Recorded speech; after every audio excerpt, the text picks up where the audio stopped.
Welcome, everyone. Thank you so much for joining us for today's ThinkReservations educational webinar. What is a property management system and why do I need one? My name is Laura McDowell. I'm going to be your host today. I'm a senior account manager here with ThinkReservations. I'm here today with my colleague, Scott Fuller-Beatty, who's going to be leading you through today's webinar. So I'll help field some questions. Scott's going to take you through all the content that we have for you today. Our goal, of course, is that you walk away understanding some of the things that you should be looking for in a property management system, whether you're currently using one and you're not sure if you're getting everything that you need, or if you've never used a property management system before and you want to get some more information so you can be educated about that journey, searching for the best fit for your business. So before I turn things over to Scott, I just want to cover a few points. The webinar is going to be recorded, and we will be sending out an email to everyone that registered with details on how to access the recording, probably early next week, so stay tuned for that. All attendees are in listen-only mode just to avoid any background noise and distractions.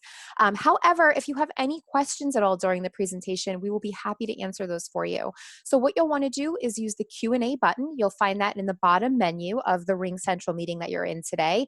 Please make sure to use Q&A and not chat. If you can see chat, stick to Q&A. That's going to allow us to keep track of questions. We'll be able to answer some of those right back through that same Q&A panel. You'll see the answers typed back over to you. And in other cases, we'll be stopping a couple times throughout the session to answer some questions verbally too. So anything that comes to mind, feel free to send it over and we'll try to get those all answered for you. I'd like to now introduce you to our presenter today, Scott Fuller-Beatty. Scott is the Director of Sales and Education with ThinkReservations. He's also the owner of the Chadwick Bed and Breakfast. In his role with ThinkReservations, he's had the opportunity to work with hundreds of innkeepers and small to large property owners, and he presents on a wide variety of topics at lodging conferences nationwide. Not only is Scott one of our employees here at ThinkReservations, but he is also a ThinkReservations customer with his property. So he brings along a lot of knowledge to this particular topic for sure. So welcome, Scott. Hello, and thank you, Laura. It's great to see so many of you signed on today and to learn a little bit more about what a property management system is and what you should be looking for as you kind of move towards that realm. Not often do we have the opportunity to talk to properties that are not already using a property management system. Excuse me. So those are always kind of a unicorn in the crowd because we always know that as soon as they move to online reservations, it's going to be the best year ever. But as you are kind of shopping around and looking at what you want to have, there definitely are some things that you want to consider to make sure that are integrated into a system that are going to make your life easier. So I want to kind of, oh, is my mouse not working? Hold on just a minute. I want to kind of state the obvious right away. Let's really cut to the chase. I'm often asked, do I need to have a program on my computer? Does it need to be cloud-based, live in the cloud? And the answer is you need to have a cloud-based property management system, period. This is really for your own business's security. And think about it. 10 years ago, or more than 10 years ago, if you're using a property management system, it was a piece of software on your computer. And we all know computers fail and computers go down. And a lot of these times when those systems were sold, you had to buy servers that you kept somewhere in a closet or an office or whatever as that backup in case your computer did fail or the program failed. All of the major players now are all cloud-based, and most that used to be like a software are now, that product has been deprecated and it is cloud-based.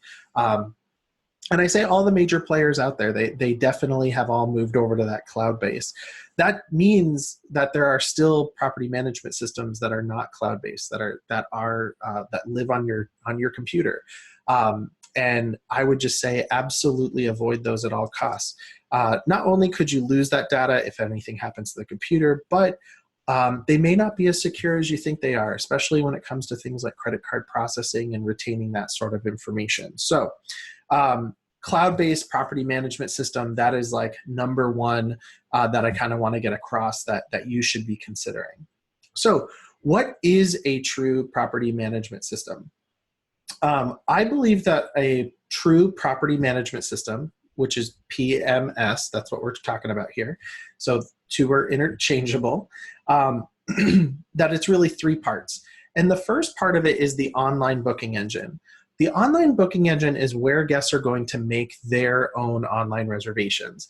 And this is a really important part of the system because we're seeing with our customers, on average, around 80% of their reservations are online reservations. That's 80% of their reservations where they didn't need to pick up the phone, where they didn't need to do anything for those reservations. These guests are doing the work themselves on it. That's not only going to open up a ton of time for you, but you're also meeting the guests in the way that they want to shop with you as well. They want to be able to make those online reservations. And I love it because I wake up in the morning and I'm always amazed at the number of reservations every week that come through sometime between like 11 o'clock at night and like 4 in the morning. Your online booking engine it's like another employee for your business. They're the one, the online booking engine is what can constantly take those reservations for you. The second component to a true property management system is the back office. Some property management systems actually refer to this as their PMS. At ThinkReservations, we call it the back office. This is where you and your staff work day to day. It's where all of your reservations exist. It's where you take your phone reservations, where all of your reporting exists. Excuse me. This is where you're gonna, do your day-to-day interactions. You aren't gonna work from the online booking engine. You're gonna be working in the back office. So you wanna make sure that it has the tools that you need to not only take phone reservations easily, but also have all that data that is gonna help grow your business and help you make revenue. And then the third part, which that I find really sets apart property management systems, is when they have a truly integrated channel manager.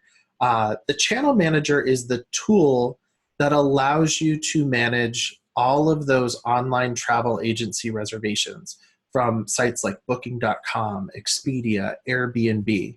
I'll talk a lot more about that in the section later on about Channel Manager, but basically it's what funnels all of that into the back office to make sure that everything stays up to date, that everything, all that information is there so that there's no additional legwork for you. So these are kind of the three things that I think are the backbone of a true property management system, having all three of these things in place. So let's break down each one of them today so that you can we have a better idea of kind of what each one is doing for us. So let's talk about the online booking engine and why it is so important. I've already talked about how we're seeing with our customers 80% of their reservations are online reservations. So 4/5 of your reservations are coming in through online sources. You want to make sure that that's an easy channel for them to do that. Because it's where most of your revenue is actually coming from your business is these online reservations. So what is important to have in an online booking engine? One of the things that I think is really important is that it is a continuation of your own website. We often, like during our demos of ThinkReservations, we talk about a lot of research that we've put into our booking engine. And one of the research pieces that sticks out to me is that when people are making online financial transactions, not just reservations, but any financial transaction, regardless of the website they're on, when they go to make that actual financial transaction, if it feels like they have left that website, the research shows that they're highly likely to abandon that transaction right at the beginning of the process. So we want to make sure that you don't have, we don't want to give them any reason to abandon a transaction when they move into your booking engine. So the booking engine itself should feel like an extension of your website.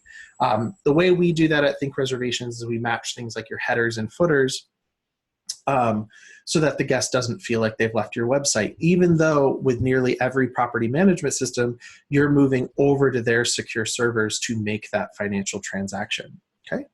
So on a first page of a booking engine, I think it's important to start with simple questions. So start with the basics before bombarding them with decisions about what rooms they want and tons of photos and stuff like that. You want to present it nicely, but start with the basic things that they need to know before you disappoint them if we're asking dates later on and all of a sudden the room that they really wanted from your booking engine is now not available. So start with simple questions. Specifically talking about check-in and check-out dates. Also, the number of guests that they have. Maybe you have certain rooms that allow for 3 or 4 guests. Maybe you have certain rooms that allow for children. Maybe you don't have rooms that allow for children. You just want to start with those simple questions. How many people are coming and what are the dates that you're looking for? So start with those simple questions. After they've put those questions in, though, the guest really only has 2 questions going forward because now they're going to pick their accommodations. And those questions are, what is available to me and what is the right room for me? So, at ThinkReservations, we make sure that we are showing the availability that you actually have based on the information that they've given you. There is, and having wonderful areas for room descriptions, having photos of those rooms. You should be looking at property management systems that allow you to have multiple photos because we know that people are looking more than they're reading. That doesn't mean that you shouldn't have descriptive language in your room descriptions.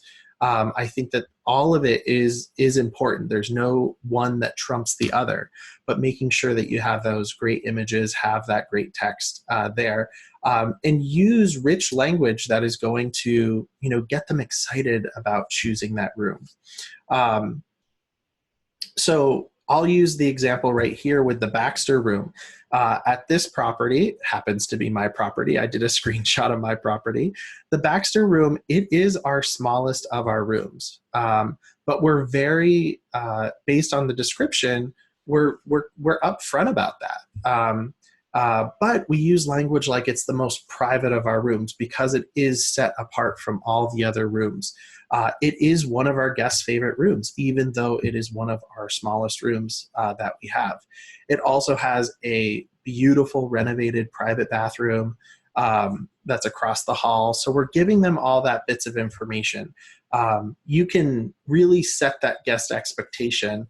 The last thing you want to do is surprise a guest with something that they reserved, but then they get there and they're disappointed because it's not actually what was described to them.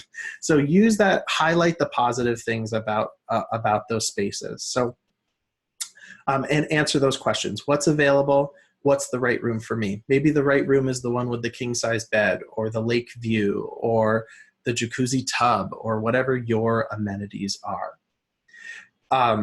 Now, I also like availability grids as well. And some systems out there are based solely on an availability grid where they've gone from your website, they've come into your booking engine, and now they just see the room names and when those rooms are available. There's some systems that are based just on this.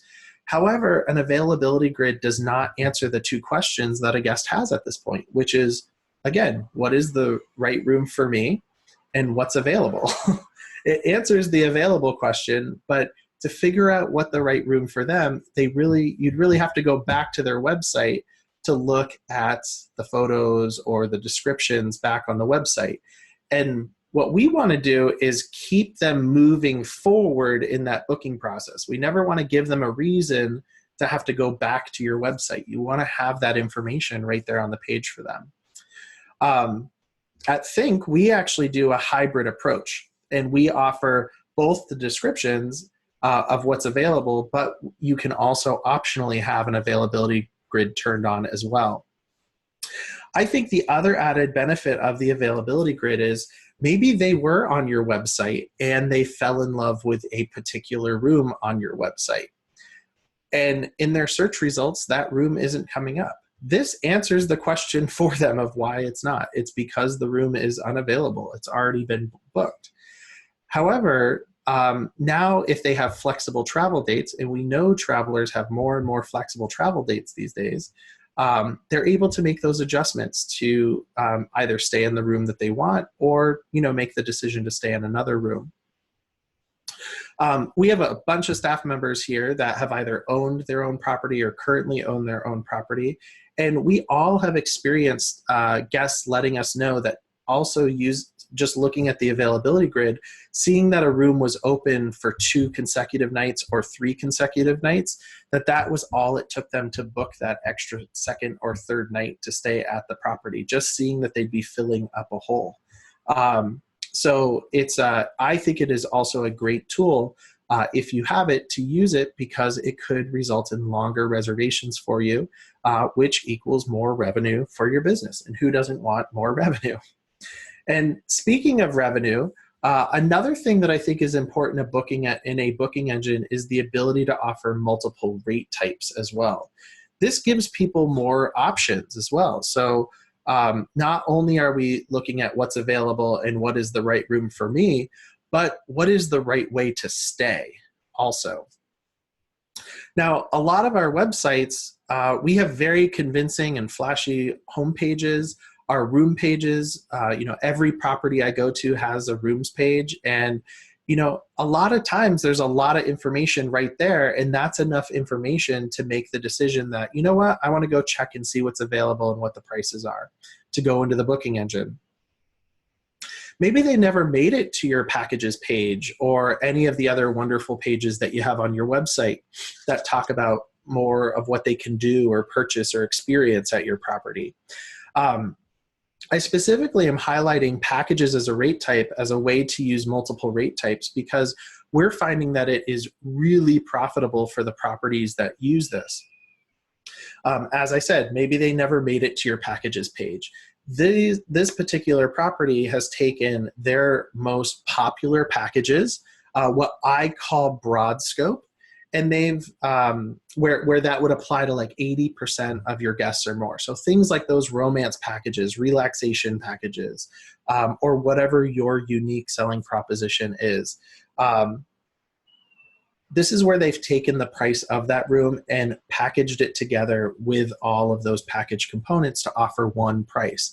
This is one buying decision now, as opposed to, say, just a traditional upsell page where we're saying, oh yeah, you can add this lovers package and it's an additional $75. Now it can be all packaged together as one. As I said, we have properties that report upselling these their best packages when they convert them into a package as a rate type and present it this way. They're reporting selling those packages 6 to 8 times more than what they were previously with their booking engines. So we know that this is a thing that can work for you, and it's a great way to make additional revenue on the guests that are already coming and staying with you. It's much easier, I think, to upsell to a guest than it is to necessarily sell, an additional room night. But it is easy to get them to upsell there. Okay. And then another element that's common in property management systems that I think is underutilized by properties is a traditional upsell page. And if you are looking at a property management system that doesn't have a traditional upsell page, I guarantee you they don't have many of the other features that you want either. So I think it's a mandatory thing that a property management system today offer a traditional upsell page. The traditional upsell page, this is where you can sell additional items, such as like the chocolate covered strawberries, additional services, such as that massage that we see here, or what are called standalone packages. Now, some of you might be thinking, well, wait a second, Scott, you just told me to do packages the other way as a rate type.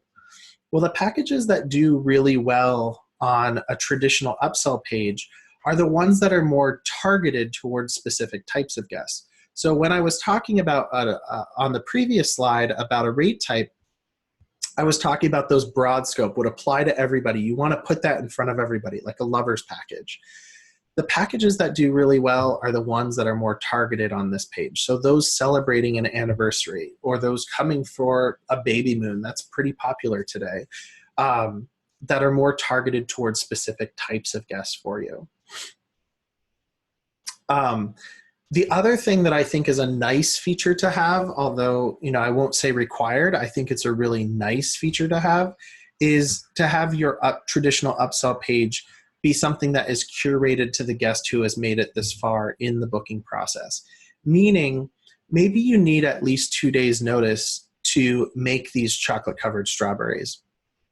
Can your property management system, can you set a rule that says only offer these chocolate covered strawberries to guests who are booking more than 2 days in advance? Maybe you only have certain rooms that allow for in-room massage, that are big enough for in-room massage. Well, can you set a rule that says only if they've booked one of those rooms are we going to offer them the in-room massage? Or maybe you have certain packages, or you do dinners, or certain things that only happen during certain days of the week or certain times of the year. Only if those dates are in their cart do we want to offer them those. I love to tell the story of a property that came over to us in New Hampshire that offers these beautiful wooden sleigh rides with 2 horses. So it's a horse-drawn sleigh ride. It's in New Hampshire, so as we all know, the time of year that this can happen is like December, January, February, March, when there's actually snow on the ground. And before coming to ThinkReservations, she had said, do you know how many people booked stays with us in July and August and would put that sleigh ride onto their bill? And of course, that can't happen at all.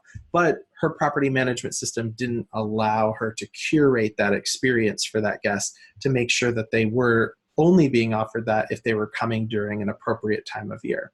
In her defense, in her description, she did say, the description did say, only available December, through March, weather depending. But again, people don't read, people just see, people just buy. So being able to curate that, I think, is a big deal and something you want to have in your online booking engine. And then as a very basic, maybe I should have said this first, but you should be able to pick and choose what you sell online. There may be things that you only sell in person, like if you have your coffee mugs, or maybe you sell your coffee or granola in-house, or whatever you do. Maybe there's certain things you don't want to sell through your online booking engine that you only want to do in person. You should be able to decide what you sell online and what you don't sell online as well. And then the fourth part of the online booking engine that I think is really important is that final checkout page. Are you getting the information that you actually need? You definitely want to get all the proper contact information, and you want those fields to be mandatory. Are there special needs for that guest? Like, are they allergic to pillows? Not pillows, no one's allergic to pillows. Are they allergic to feathers? All of those sorts of things that we want to definitely accommodate and not be surprised when they get there. Dietary restrictions. For a lot of smaller properties, they base their menus around the known dietary restrictions.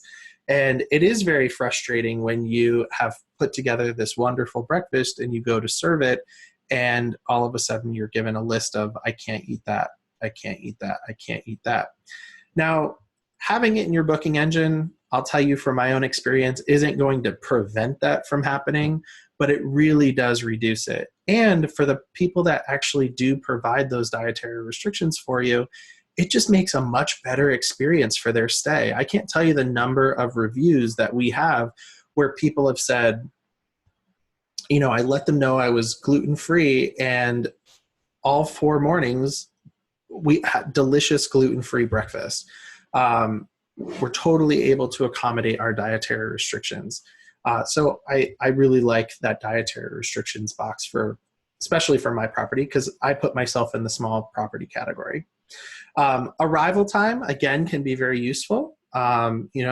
customized to your normal check-in hours. So they shouldn't be able to select 10 a.m., which is, for me, an hour before the guests need to check out that are staying in the room the night before, but customized to your arrival times.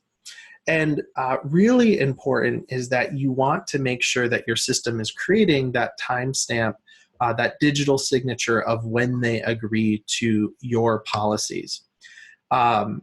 Now, a lot of booking engines have moved towards including the cancellation policy right there on screen. The reason why that is because Visa and MasterCard, that's what they want. It puts you in a much better position should you find yourself in a chargeback situation. A chargeback is when a customer says, hey, I shouldn't have to pay this bill, or it was a fraudulent charge. It's when they tell their credit card company, hey, I shouldn't have to pay this. And that then puts it into a chargeback status. So this is one way that you can fight that, especially if they're just canceling because maybe they were a no-show and you charged them. But it was clearly within your cancellation policy. This just puts you in that better position should you find yourself in a chargeback situation. And then the last thing on my list is also making sure that you're getting valid credit card information. Now, I sometimes get the question of, oh, do people charge, do properties really charge deposits?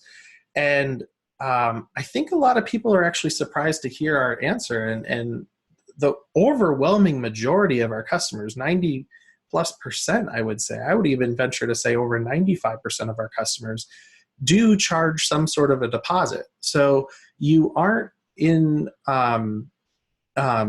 you aren't doing anything strange if you charge a deposit. And I actually recommend for small businesses, medium-sized businesses, that it pretty much is expected, and I do encourage businesses to charge deposits for your own financial safety. But even if you don't charge a deposit, it is very important that you do get valid credit card information on file in case that guest doesn't show up. You're basically promising them inventory that you're holding that you could give to somebody else. And you want to make sure that you're paid for the work that you do. We are not all large hotels where, if 1 out of 120 rooms doesn't show up, it's not going to have a huge financial impact on us. For me, as a 4-room property, if, 1 room is 25% of my revenue for a day, if I'm fully booked. So it is important.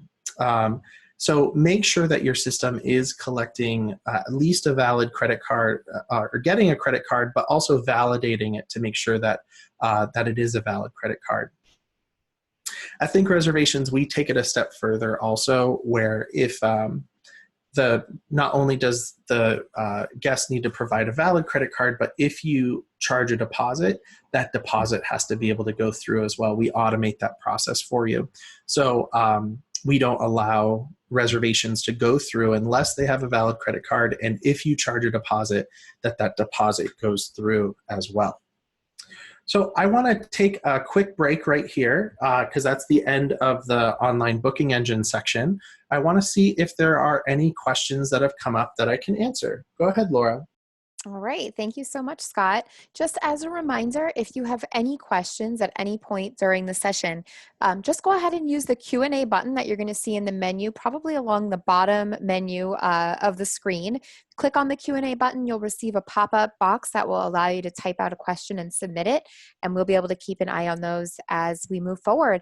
I actually don't have any questions right now, so I think we can move forward, but if anything comes to mind as we keep going and it's about the booking engine or something else we've already covered, don't worry about it. Please feel free to submit your questions and we'll make sure we get those answered for you. Great. And we'll be actually stopping 2 more times to do Q&A as well. So like Laura said, if anything comes up, please just shoot her a question in that Q&A field. Okay, so now let's go and talk about the back office and how intuitive your back office really needs to be to work for you. So I've kind of put this section into Scott's big 10 must-haves. These are the 10 things. Everyone loves a big 10 list, so I've decided to create a big 10 list. And these are the 10 things that I think really need to be part of a back office to help you run your business efficiently and effectively without having to have to be a slave to your property management system. We all got into this business because we love hosting the party. We love being with our guests. We love what we do and making their stays enjoyable and comfortable. Maybe your favorite part is cooking the breakfast. Maybe you're a little crazy and your favorite part is the cleaning part of it. I know it's not my part, but maybe it's yours. We all got into this because we like that. Maybe we love the idea of showing off our, if you have a historic home or something like that, maybe that's why you're in it. Nobody got in it because they're like, ooh, I want to do QuickBooks for my business, or I want to, master my property management system. But there are things in there that can make your work a lot easier. So we'll start with number one. It needs to automate work for you and manage the life cycle of a reservation. Once a reservation is made, there really shouldn't be anything that you have to do for that reservation. Once it's in the system, once someone makes that reservation online, it should automatically block off the room. It should automatically notify things like the OTAs that you're working with to say the room's no longer available. That reservation should be created. There shouldn't be anything that you have to do to make sure that you don't get a double booking, for example. So it needs to automate that work for you. It also needs to be easy to navigate and intuitive to use for all users. If you have cool features that are built into your property management system, if they're difficult to use or you have to pull out the user manual every time you want to try to do something, then you're not going to use it. Or you're going to set it up once and then kind of forget about it and let it slide. And when you really should be paying attention to, a setting, like, for example, like automatic rate adjustments. You want to make sure that these are easy to use. Otherwise, you're not going to use them. If you constantly have to look up how to do something each and every time you do it, then it's not intuitive to use. So making sure that the features that are in it are intuitive and that it's easy to navigate around that program. It needs to be easy to take a phone or walk-in reservations. The last thing you want to do is when someone's at your door is take 20 minutes to take their reservation just before you can even bring them up to a room. And also with those phone reservations, you should be able to take a phone reservation as though it's a conversation. You want to don't bog the person down on the phone because you're trying to navigate through your system. It should feel very intuitive. I like to think that when you take a phone reservation, as they're talking to them, it should feel like you're just writing down their information. It shouldn't feel like to them that you're even at a computer to do that, even though that's exactly what you're doing. It needs to be easy to modify or cancel a reservation. The hard part about our industry is that, yeah, people do change their reservations and they do cancel. Hopefully they do it well within our cancellation policy so that we have plenty of time to rebook that room. But that should be an easy process for you as well. I think that the modifying or canceling a reservation should actually be an easier process than taking the reservation, because the last thing I want to do with a canceled reservation is spend more of my manpower on that when that's not going to generate any revenue for me. So that should be an easy process as well. And it should also be easy to take payments. Most property management systems today integrate into your credit card processing. You shouldn't have to have outside equipment to process with. You shouldn't have to wait until the guest physically arrives with their credit card to take those payments. Even now in ThinkReservations, for example, we can automate even the remaining balance charges that are happening. I'm not going to say that that's a 10 must-have, but being able to take payments as a basic thing in your property management system definitely is a must-have. But when it comes to payments, the more we can automate that process, the better for you. Number 6, Easy to communicate with guests using customized, automated, and professional looking emails. And that are also mobile friendly. And I do have that bolded there. Let's, think about the emails that we're sending them. A lot of times we're sending a welcome email that may have some information that they need for check-in. Maybe we've sent them an email with directions in it. Where are they going to be looking at that email? Well, they're going to be looking at it on their mobile device while they're traveling to your property. So you want to make sure that the email system that's integrated looks great on those mobile devices as well. It's just going to make your brand better, and it's going to make their experience a better experience. Number 7 is create multiple and flexible rate types. So we've already talked about the packages as a rate type within the online booking engine as one example. But maybe you offer other types of rate types. Maybe you have maybe you give a military discount or a discount to teachers. I've seen lots of properties that have some sort of charity that they donate to, or there's some group of people that they give a discount to, and making sure that that's easy for you to be able to do that. Again, not all of these special rates need to be available through your website, but you want to make sure that it's easy for you to make those changes. Also, following things like the restrictions. That's what I mean when I say flexible. Maybe you have certain rates like, we do a military discount for 2-night stays.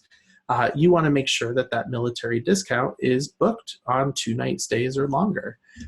Just using that as an example, you probably have something different, but you want to make sure that your property management system can handle those multiple rates, but also the flexibility of each one of those rates.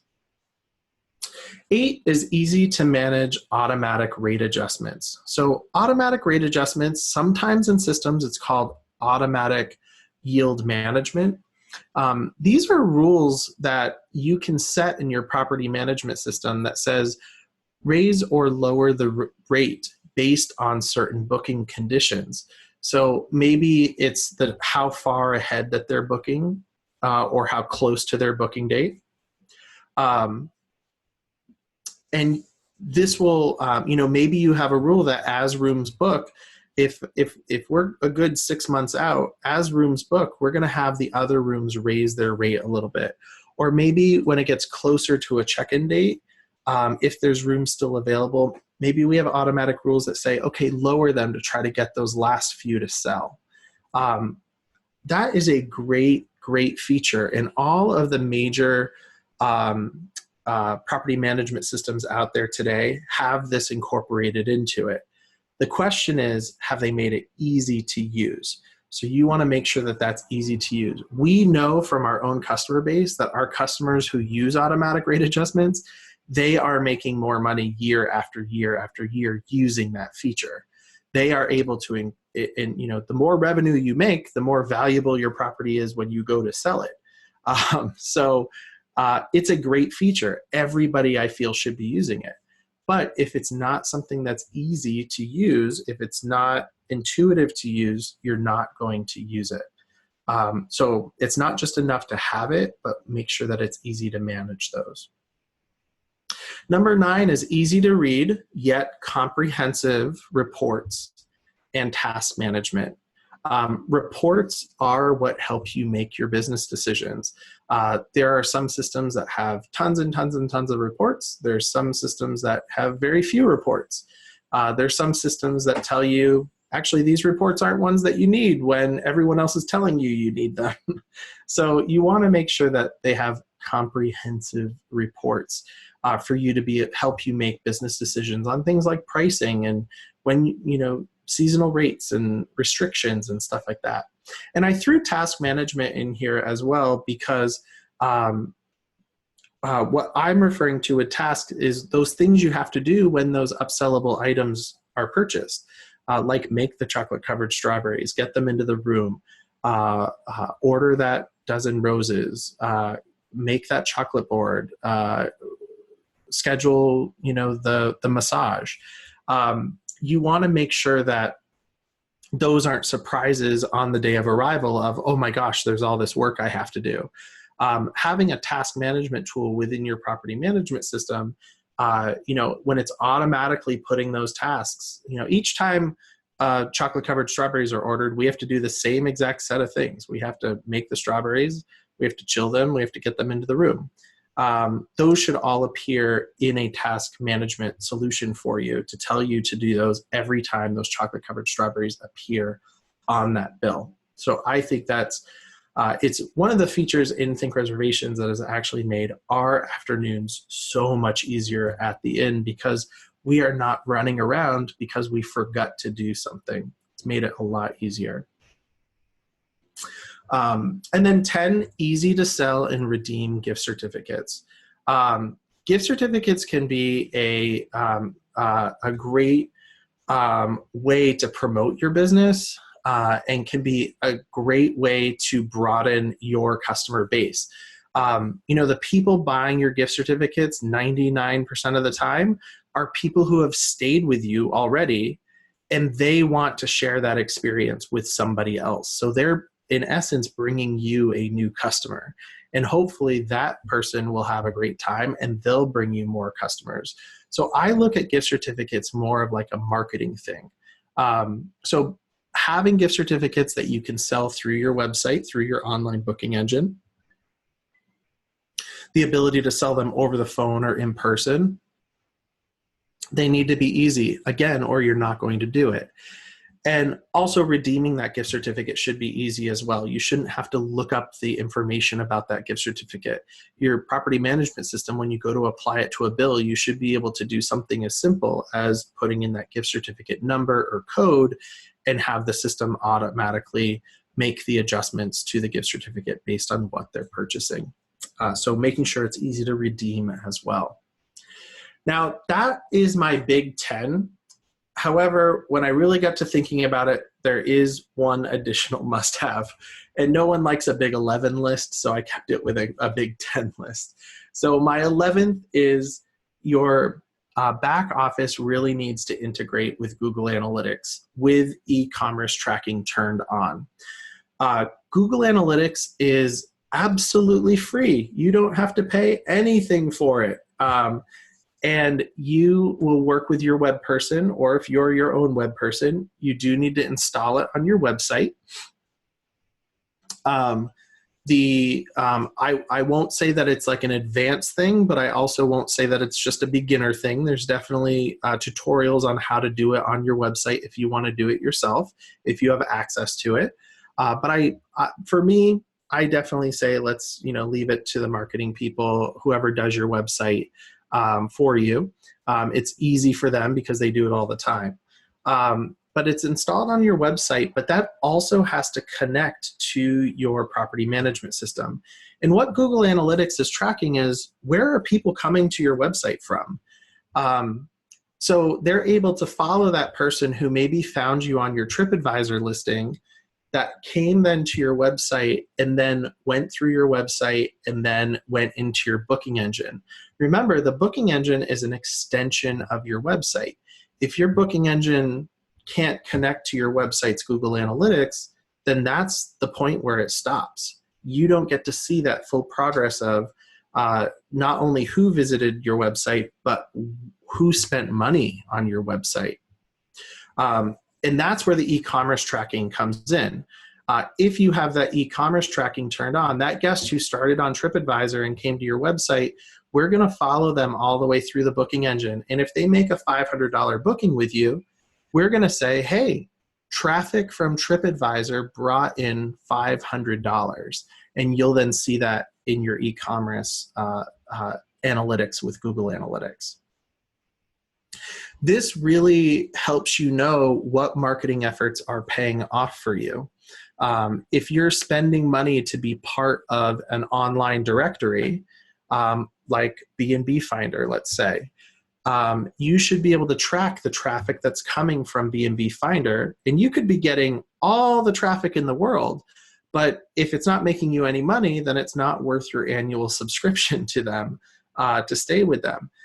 You want to see that, whatever you spent with them, whether it's $300 or $500 for that listing, you want to make sure that you're making that money back, but that you're also making a bunch more. You want to see the value, that return on your investment.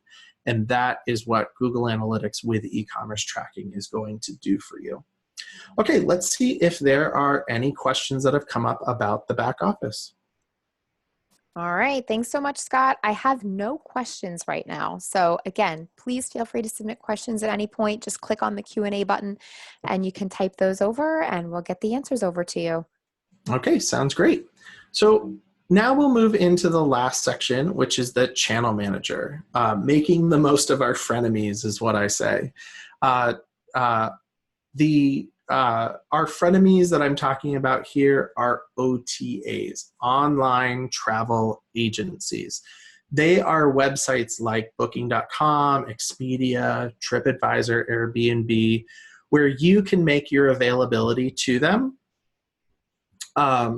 And they're going to do everything that they can to book through their website.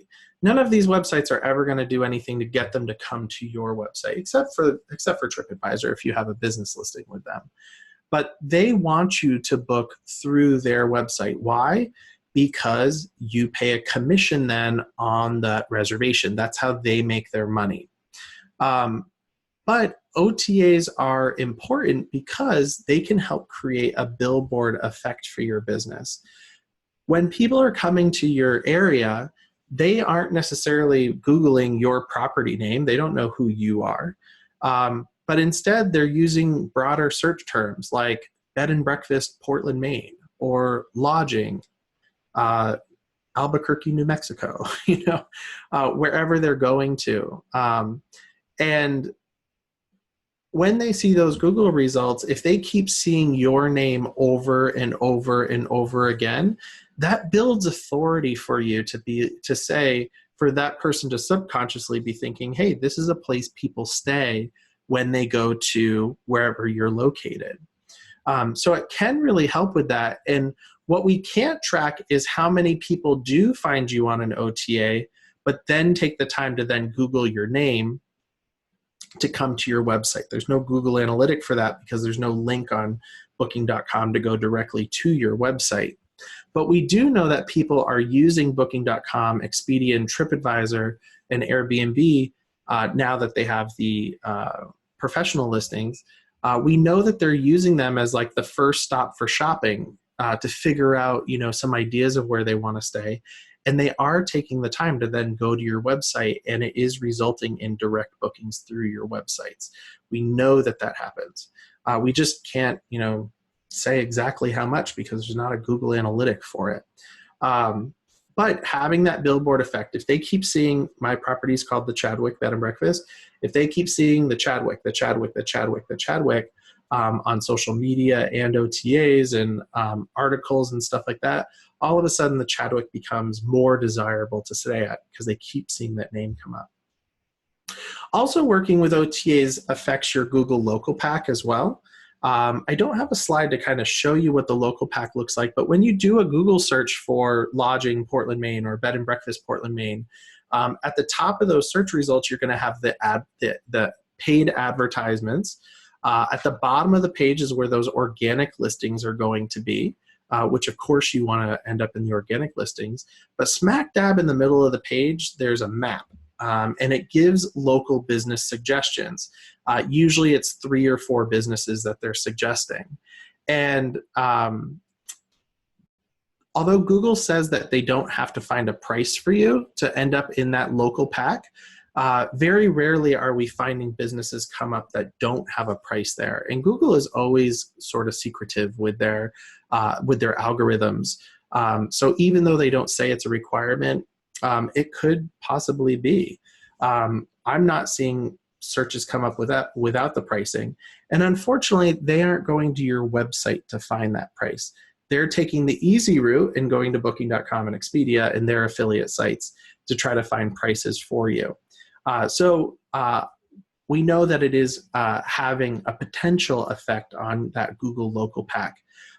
And why the Local Pack is so important is because there's been a lot of research done about that, and by far the Google Local Pack is clicked on.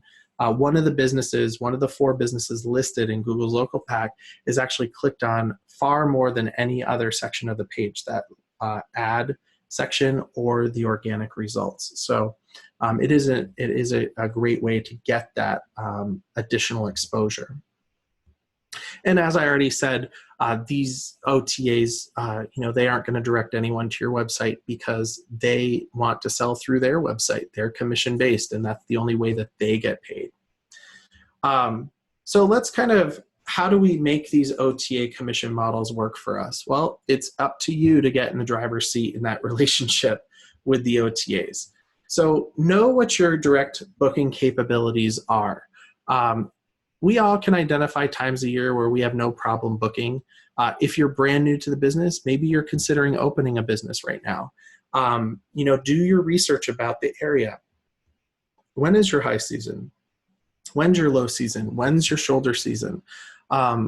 Identify when special events happen. If you have a festival that happens every year in your town, you can guarantee you're probably going to book out all your rooms. So we say, why ever make that availability to the OTAs? Know what your own direct booking capabilities are.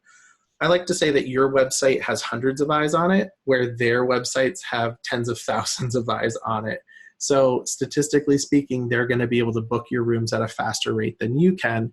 And there's no reason why that really popular weekend for you directly is not the same exact popular weekend on their website as well. So know what your booking capabilities are so that you can book as many rooms directly as you can, so you don't have to pay commissions. Also use a channel manager that makes it simple for you to control that availability on the OTAs. So we've talked a lot about what the OTAs are. So what is an actual channel manager? The channel manager is what links your back office to the OTAs, and it automates all of this so that you don't have to do this all manually. Every time a reservation is made on booking.com, you don't have to go into your PMS to block those rooms, to update the reservation, to do all that. This is what the channel manager is automating for you. So make sure that channel manager makes it easy for you to control that availability. So you're only selling through the OTAs what you know you're not going to sell. That way, every time a reservation is made, you truly are making additional revenue for your business and not just losing a commission on a reservation you otherwise would have been able to book on your own. Your channel manager should also update OTAs in real time, including changes to automatic rate adjustments. This is the only way you prevent those double bookings, is having it adjust in real time. And if you're using automatic yield management or automatic rate adjustments in your property management system, you want to make sure that that is also being passed over to the OTAs. Because if you have a rule that says, okay, we've hit a certain amount of rooms that are booked and we want to go ahead and bump the rest of the rates $20. Well, if it's bumping that rate $20 and it's only doing it on your website, now you appear $20 cheaper on an OTA's website. And what is the guest who found you on booking.com and then took the time to Google your name and go directly to your website? They end up starting to make a direct booking with you, but they now see that on your own website, you're $20 more than what you are on the OTA's website, back on booking.com. Well, they're going to go right back to booking.com and book there instead of booking with you directly. So you not only have lost out on that $20 that you would have made, that extra $20 on the reservation, but now you're also paying a commission on a reservation that otherwise would have been commission free. You never want to sell rooms for less on an OTA compared to your own website. You want to make sure that your website is up to date, and your OTAs are up to date with what your current pricing model is. I know channel manager and OTAs are two of the most confusing topics out there. So I'm happy to answer any questions about them. To kind of put it a little bit more in perspective, An OTA, what you're paying to them is a marketing fee. They're marketing your availability. That's the service that they're providing. A channel manager, the service it's providing is automating everything for you. And hopefully they have tools built into the channel manager that is actually helping you save that money by being able to, for instance, limit that availability. So think of the channel manager as providing a service, whereas an OTA is providing marketing for you. Okay, any questions, Laura, at all? We have a very quiet group with us today, so I don't have any questions about Channel Manager either. I'm going to say it's because you're doing a fantastic job. But again, please feel free to submit any questions that you have to us at any point as we move forward to sort of wrap things up. Yeah, not a problem. So thank you very much for the compliment. I will take no questions as a compliment, so thank you very much. And if you do have any questions, first, thank you very much for joining us today. I hope you got some takeaways from it. If you have any questions, we here at ThinkReservations are happy to help you as well. We have our customer support is available 8 a.m. to 8 p.m. Eastern Time, Monday through Friday for our current customers. So even though today's webinar was not really intended for our current customers, because you already have an excellent, amazing PMS, you're welcome to reach out to support if any questions have come up from that. If you're not a ThinkReservations customer and you're interested in learning more, there's the information about our sales department. And then there's my contact information as well. And all the faces that you see up here, this was all the photos of the employees that we have photos for. We're very lucky to have grown. We're about a team of 20 now. So thank you very much for participating. And for those that are not ThinkReservations customers that are maybe interested in learning a bit more about ThinkReservations, we offer live demo webinars of our entire ThinkReservation system, where we do break down into, how our online booking engine, what we've designed in it to result in higher conversions. We talk about our channel manager in much more depth about what we've done there and how our channel manager is really helping our customers save money when they sort of adopt our techniques of how to working with OTAs. And we run through the entire back office so you can see a lot of the features that you get with ThinkReservations. We do have 2 demos that are coming up next week. One is on Tuesday, August 20th from 1 p.m. to 12:15 Eastern Time, 10 a.m. to 11:15 Pacific Time. There's a tiny URL there if you'd like to type that in. But and then we also have one on Thursday, August 22nd at noon Eastern Time. We usually have 2 or 3 of these every week, and they usually start sometime between noon and 2 o'clock, depending on the day or the week. You can also scan those QR codes right with your phone if you open up your phone app. Most phones, if you have a Android or a iPhone, you should be able to just use your photo app to take a picture of that, and it will bring you right to those tiny URLs. Otherwise, go ahead and jot down those tiny URLs, and you can go to those websites and register yourself if you're interested in participating in one. So that's all that I have today. Again, thank you very much for joining us. And Laura, any questions that have come up before we end today? I don't have any questions that have come through. I just want to thank everybody for taking the time to join us today. And thanks to Scott for putting together all this great information to help show us what to look for when we evaluate either our current property management system or when we're looking to move forward with starting to use one for our business and moving on to that great adventure. We know, especially Scott and I, as we do a lot of the education and sales for ThinkReservations, that it's not a decision to be taken lightly. So it's really important that you feel comfortable when you start the process and that you feel comfortable when you get to the point where you're ready to make that decision. So I hope that you're all walking away from today's session with some great insight on how to make this very important decision a little bit easier.